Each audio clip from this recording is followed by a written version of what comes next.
هاي كيفكم يا حلوين؟ يلا نجهز سفرتنا لرابع يوم من رمضان. أول إشي رح أسلق الدجاج. ضفت معلقة سمنة والبهارات الصحيحة، ورق غار وهيل وقرنفل وقرفة وحبة لومي. بعدين بضيف الدجاج وبقليه شوي مع السمنة. بعد ما شوحت الدجاج بالسمنة بضيف عليهم المي واتركهم لحتى يستووا. هون شفت انه كمية الدجاج قليلة فضفت كمان فخذ. بعد ما غليت المي بشيل الزفر وبضيف على الدجاج البهارات الناعمة. البهارات الناعمة هي فلفل أسود وهيل ناعم وبهارات مشكلة وبهارات دجاج وبهارات مقلوبة. للرز نقعت كيلو حبة قصيرة وزبدية صغيرة رز طويل، بنقعهم لمدة نص ساعة.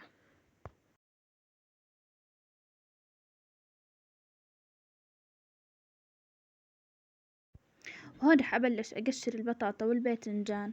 البطاطا رح أعملها على شكل دوائر والباذنجان بشكل طولي.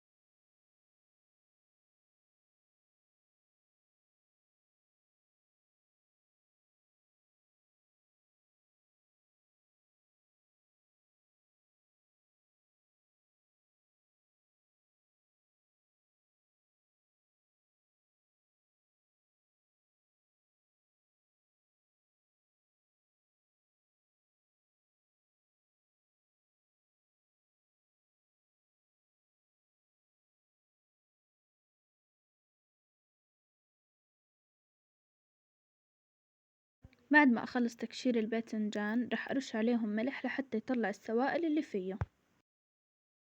بعد ما خلصت تقطيع البطاطا رح أغسلها وأرش عليها ملح وأقليها.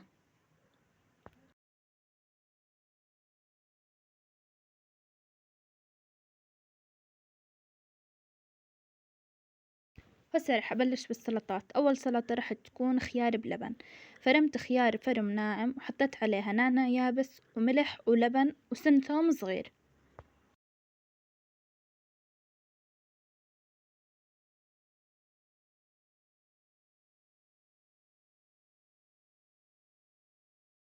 لسلطة الطراطور رح أفرم زرين بندورة فرم ناعم وأضيف عليهم بقدونس ونعناع يابس وسن ثوم ولبن وملح، وبضيف عليهم طحينة وعصرة ليمون.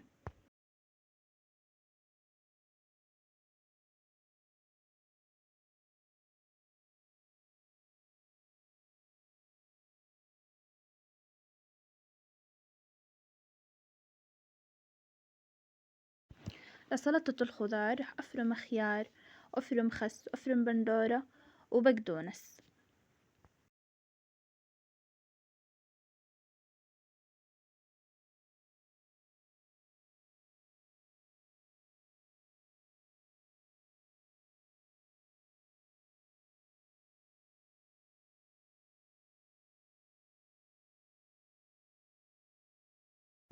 للتتبيلة رح أضيف عصير ليمون، نعناع يابس وملح وزيت زيتون.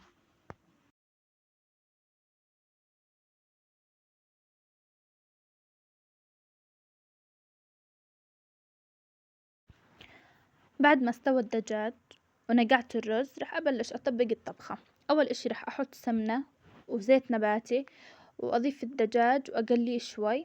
بعدين رح أضيف الباذنجان اللي قليته والبطاطا وأضيف فوقهم الرز وأتبل الرز.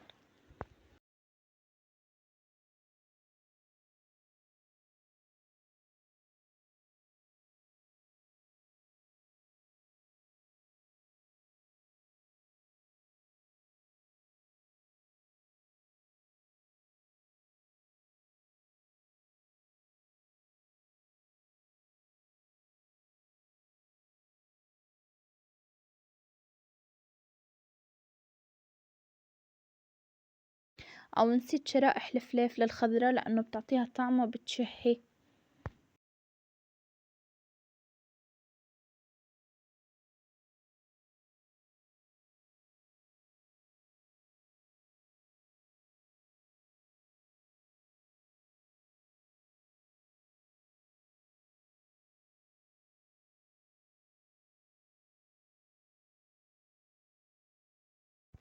لتتبيلة الرز ضفت ملح، فلفل أسود، بهارات مقلوبة، بهارات مشكلة، وهيل ناعم، وهيل خشن، ومرق الدجاج، وقرفة ناعمة. بعدين المي اللي سلقت فيها الدجاج بضيفها على الرز، وبترك الرز على النار لحتى يستوي.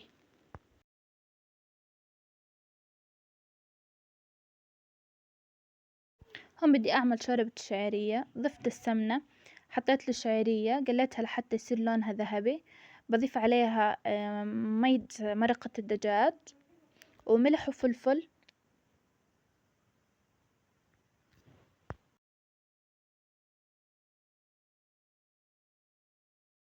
وبتركها على الغاز لحتى تستوي. هي بدها شي 5 دقايق استواء بتكون جاهزة. وهيك بتكون خلصت سفرتنا لليوم. سلام.